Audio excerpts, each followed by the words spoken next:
40 days in Poznan with Piotr Pielaszek.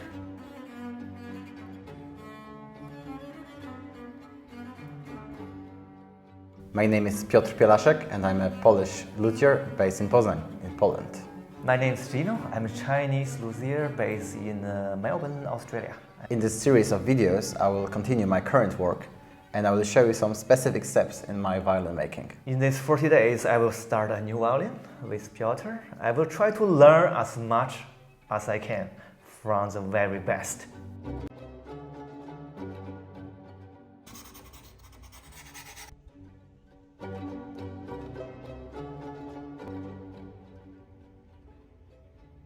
BassBar, one of the mystery of the violin making. Tiny piece of wood, but we actually use at least 1 or 2 days to make the fit the BassBar. That's true. Many violin makers have different requirements to the sprues, different densities.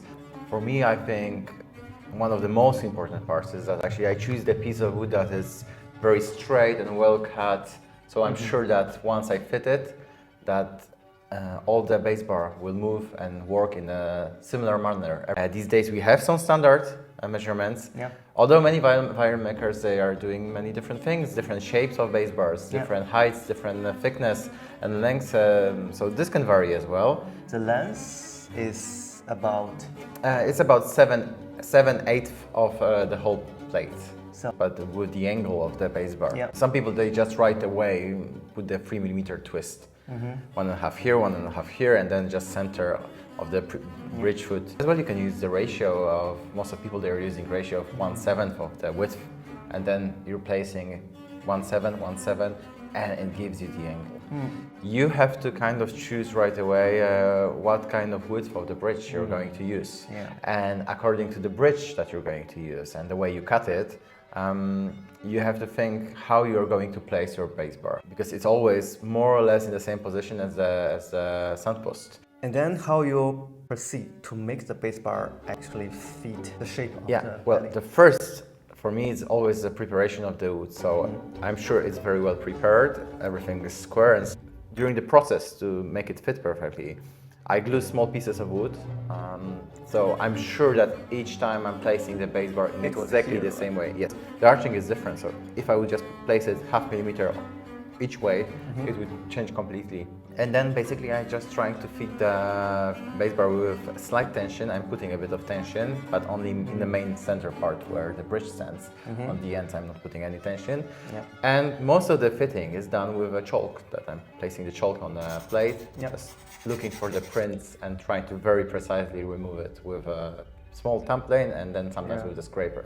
Another thing surprised me is when you glue the BassBar, and actually the thing you use can hardly describe as clamp. It's not clamp, it's just a piece of wood with the V shape to stack the BassBar here. Can you tell me the main idea about this too? Because I saw it somewhere before, but I never use it because I think it doesn't have enough tension. Well, this is what we used to use in France when I used to work there with Marcus, and it's a thing that works very well. First of all, it's quite light. It's lighter than the metal clamps. The plate is quite flexible. If we would put the metal clamps, they can really change the balance. Have you ever used the metal clamp? Oh yeah, in school, of course we use that. But for my system of gluing, where I'm just gluing without any frame, without any support, because like for old instruments, sometimes you can even have a plaster cast on the back. So then you can use metal clamps. It's not a problem because then it's not really twisting the plate. But when I have the plate freely standing in my cradle, then I don't really want it to be bent by the clamps.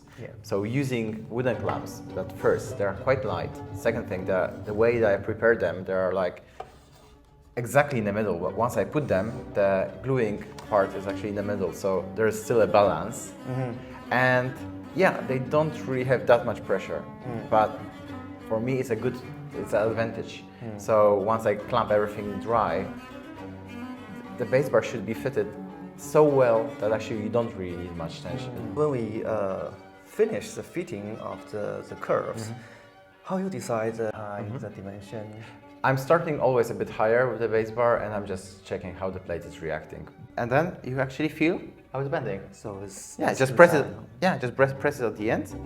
And on the beginning, it's almost not moving. And now you feel that actually feel it. To increase the stiffness, to support the bridge tension, to transmit the vibrations from the bridge towards the rest of the plate as well. So. After we glue the bass bar, actually the mode 5 have increased like 40 hertz. Yeah, and the more mode, or less, yes. But the mode 2 increased like 25 hertz something. Yeah, or 30, something like this, yeah. So I'm still deciding. I like to leave it for a day or two, just coming from time to time, bending and checking like what I think today. I didn't check it today yet, so maybe I'll decide that that's it, it's finished. Decide the mood of the day.